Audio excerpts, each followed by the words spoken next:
Hey y'all, this is Cory with Funtown RV of Amarillo, and today we're going to take a look at the 2025 Forest River Salem Cruise Lite 24RLXL. This has been one of the more popular floor plans on this channel that I have reviewed, and we're going to take a look and see what's new for 2025. So now before we get on to the inside, all the specifications will be right here on the screen as well as in the video description below this video so that you guys can check those out at any time. And without further ado, let's get on the inside. So coming on to the living and kitchen area here. This is one of my favorite shorter floor plans because it gives you a U-shaped dinette and a sofa in like 29 feet. It is so well thought out and just well done. So back here, this is going to be a jackknife sofa, so this can turn into a bed for a guest or two. Really do like that. Also really good placement on the household USB outlets, and you'll have those on both sides. Big windows across the back, so if you back up to like a lake or a river or something, that is really going to give you some good views. As far as storage, we've got a nice big cabinet here and here to put some things in. I really wish those were on strut supported hinges, but I can definitely live with that. A little bit of storage down there as well as down here. And this is really cool because of what they've got going on here. So they give you these neat little totes that come with the unit, and they're already pre-sized for down here. So I really like that. That's some really good storage space. You can see you have dual ducted air conditioning vents throughout. I also really like their lighting package this year. All these are going to be on dimmers, or at least your main beam lighting. So that is really cool. And then you've got some accent lighting above the slide out over there. That is really cool. No carpet in here, as well as no in-floor ducted heating. So you can see like right over here, you that's where one of your furnace ducts would be. Big old U-shaped dinette. This will turn down into a massive bed. Underneath, we are going to have some more of those totes, so some good storage with a nice open pocket down there for, you know, like feet for whoever's sitting back there. I did want to also mention that all these are going to have the roll down blackout shades, so that will really help block out the rest of the the light, so to speak. Shelf up here, we've got all of our cable hookups. Spot to mount maybe like a 32-inch TV, nothing super crazy. And then we have our fireplace down there as well. Now, one of the things I've always hated in this floor plan is where they put the thermostat, because if you put a TV there, it's going to block the thermostat. So to me, that was just a miss, in my opinion anyway. Let me know what you guys think about that. 15K ducted air conditioner. And then let's go ahead and get into our kitchen proper. So as far as storage, you have this cabinetry up here. And I love the fact that they made the cabinets just a little smaller right here to give you this bigger window. Household outlet right there. 2 drawers. These are going to be full extension, plywood box, ball bearing, drawer guided drawers. Thermofoil press membrane countertops throughout, so no T-mold. And then we have a massive sink with the pull down spring loaded faucet, drying rack right there. This will flip up, which is really cool. You've got a little bit, or actually this one does not, okay. They usually have a little bit of storage. I guess they changed that on the cruise lights. But you do have your microwave, little spice rack, hood range with the vent and light for under there. 3-burner stove with the matching oven down below. And yes, it does have the blue lights.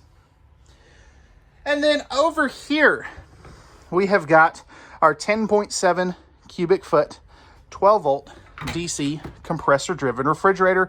So the benefits here is this will work off of the truck as going down the road, because since it essentially works off of battery power, and it will actually keep your frozen items frozen, not just kind of frozen like the old gas electric refrigerators, if you're familiar with those. Pocket door to close off the bathroom from the living area. And check this out. I love what they've got going with the curved mirror there.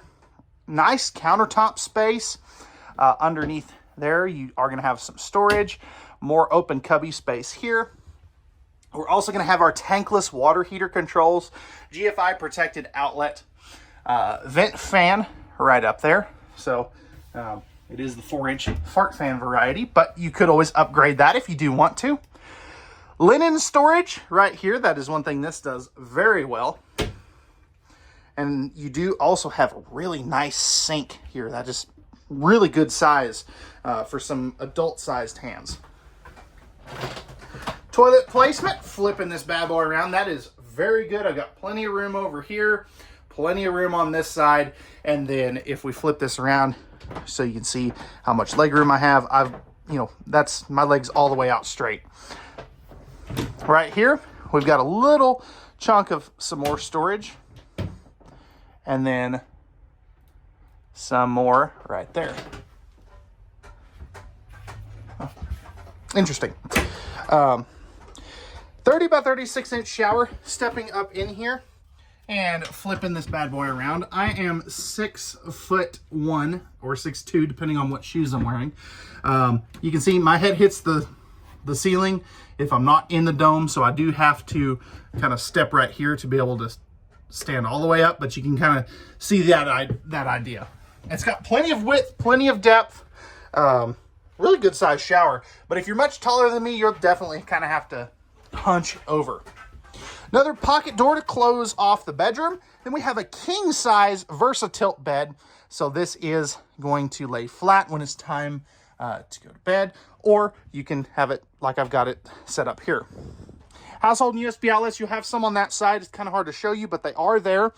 Love the big nightstands. You have the pet steps. So if you have a dachshund, like I do, and they like to sleep with you, they can easily get up there.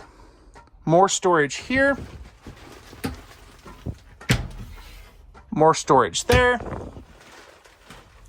And then over here, we've got our hanging bar. I did notice that this does hit, so it doesn't open all the way up. Just always like to point little things like that out to you. And then we have got some more good storage right down there. Underneath, you do get some more of those cubbies and a spot for shoes. I know that's not a very good angle there, but you get the idea. Light switch, VersaTilt controls. And then what's behind door number 2 is a massive closet. Now, a lot of people will ask me, is this washer dryer ready? And it is not. This is a little smaller than some of the other closets, just that they do that are in models that have that option. This particular one does not offer that, though. It also does not offer the second air conditioner. That's another common question that I do get. So what do we think about this new updated interior and just the floor plan overall? Leave me some feedback, comments on this down below. Let me know what you like, what you don't like, and let's go take a look at the outside. All right, guys, we're on the outside of this Salem Cruise Lite 24RLXL. So starting up front here, we have our power tongue jack, 2 20-pound propane tanks. We also have our battery and our battery disconnect. This is an aluminum-sided travel trailer, but it has kind of the newer style aluminum, so less ridges. You can see the blade lighting that they've got on the outside here. And then you've got this switch here. This is for your front power stabilizer jacks. Really like to see that on a trailer under 30 foot and under 30 grand. That is an uncommon feature. Big old pass-through storage. This is also a dry erase board here too. And then there's those power stabilizer jacks, or at least the front two. Nice big awning that is going to have an LED light strip in it as well. Dual outside speakers, spot to bring the TV outside with the appropriate hookups. Tandem axle. Right here is going to be your freshwater inlet and your instant hot tankless water heater. You can see you've got your MORryde step above steps, larger entry assist handle. This is a newer feature on the Cruise lights. Almost just died. Climbing over that step. You've also got, there's your rear stabilizer jack controls. Coming back here, we have got our spare tire attached to our 4-inch square tubular bumper for our stinky slinkies. And then right up top here, we are backup camera ready and Lippert on the go ladder ready. So I do really like that. Cable and satellite inlet, 30 amp service. Nice big slide out. Notice it's no longer a Schwintek, it's what they call a power gear. It's a motorhome style slide out that lots of people really, really do like. Let's see if I can not trip and fall. And then right here we have our city water and black tank flush. And then we have our 2 dumps right there for our black and gray tanks. Lastly, we are solar prepped on the roof and we have our other pass-through storage right there. So let me know, guys, what did you think of this Cruise Lite 24RLXL? Leave me some feedback and comments in the comment section down below. This has been another RVing with Cory YouTube video. If you're interested in price, or if this is the one and you want to take it home, my contact information is down below, as well as the link for the pricing. And we'll see you on the next one. Peace.